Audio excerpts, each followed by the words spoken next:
Hey folks, this is Mike in the Garagey, and this is another installment of What Am I Reading? And right now, I just finished reading this trade of Superman and Batman Generations 2. I just read Generations, the trade, not too long ago before this, and so I picked this up. I really enjoyed them.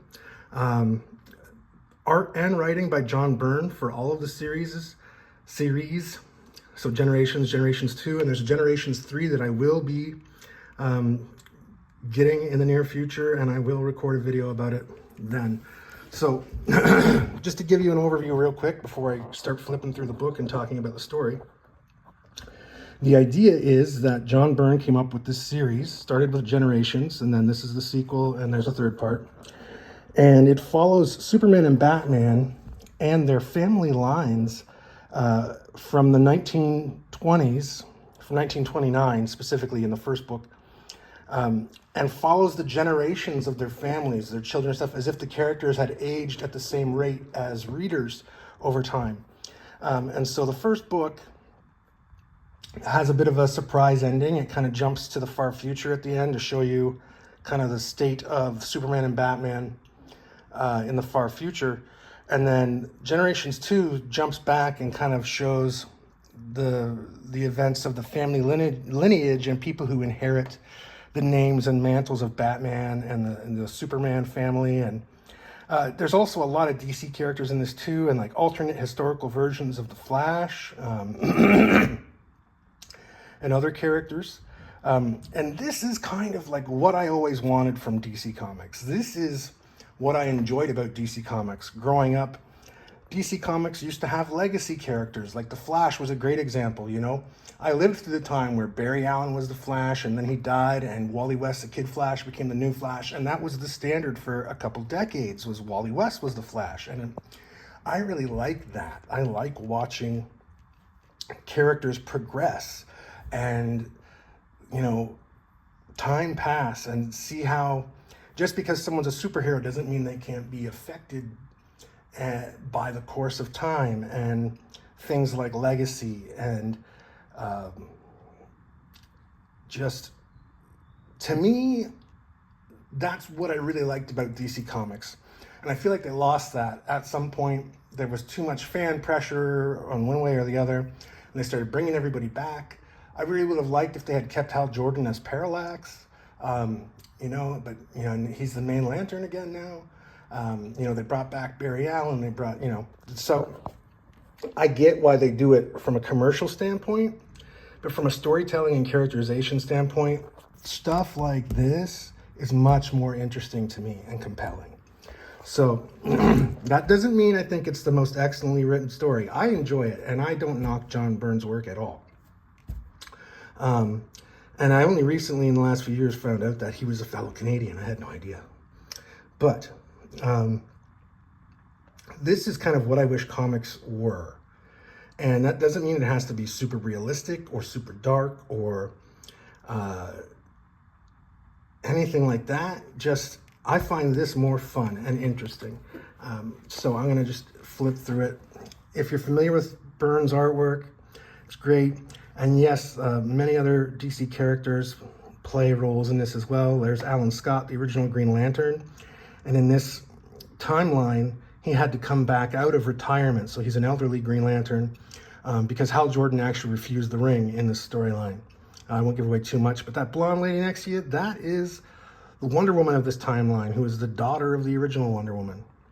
So Wonder Woman has a family line that ages too. And here you can see a shot of this timeline's version of Superwoman, and down there is Bruce Wayne Jr. next to Deadman, who is the current Batman in this timeline.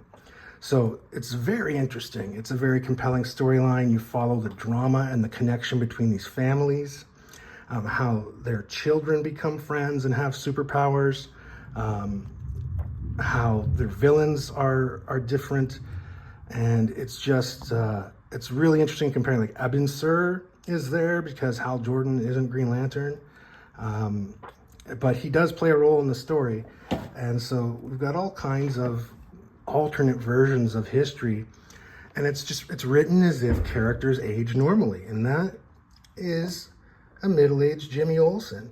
You know, I find it really interesting that they allow the characters to develop a life and a pattern and age, and show how we have, you know, fiction likes to pull on the threads of things we all have in common that we can relate to, but for some reason they just don't focus on anything that people can relate to past the age of 30.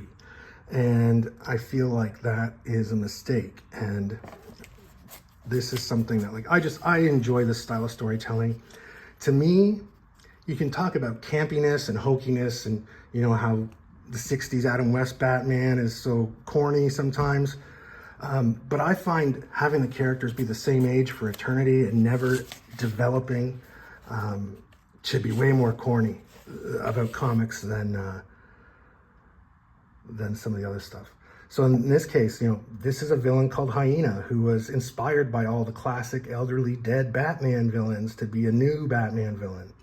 And that right there is the Batman of this time. I won't give away too much more.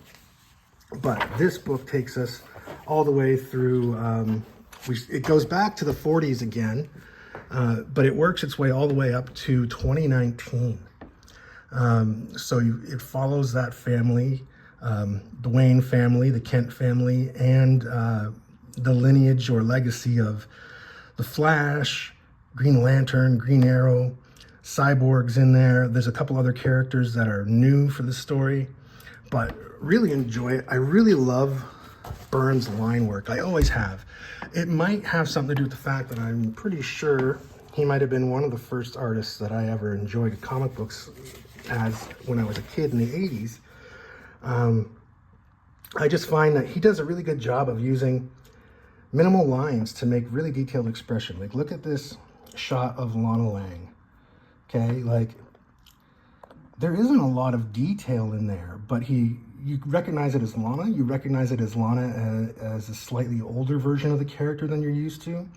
But it's not as if he's filled the face with wrinkles. It's just, he's really good at expression. I find that's one of my favorite things about Byrne, is his faces and his expressions. He's really talented. I just really enjoy his line work. So that is something that, you know, I'm fan gushing over, I guess. But I mean, alternate versions of the Flash, and this actually gives you a larger roster of characters to play with. I don't know why more comic book universes don't do this as their standard mainstream method of storytelling. This is something that I've always pushed for. And, you know, of course, my voice doesn't really mean a lot in the grand scheme of things for mainstream comics. They've taught me that from my experience working with them. But that doesn't mean I can't still love and enjoy this stuff as a fan. And I really, really like to share this with you guys, and that's why I do. So that is Generations 2. If you have any kind of interest, if you like the idea of reading a story, as you can see, it's part of the Elseworlds line, meaning it's an alternate reality from the regular DC Comics. But this is good stuff, at least to me. If, you know, not everyone might like it, but if this is the kind of thing that you like, or if, you know, watching generations of a family line of superheroes develop seems like an interesting story concept to you, this is something to check out. You want to read Generations first, though. Not that you can't get the story from Generations 2, but I just really enjoy them, and I think it lays the groundwork, and it kind of sets you up for the concept. And you can read this on its own, but I think it would be funner after reading Generations. And I will definitely be reading Generations 3 when I can get a hold on it for an affordable price, because y'all, I ain't made of money. So I will be happy to show you that when that comes to pass. Anyway, thank you for watching, and have a great day.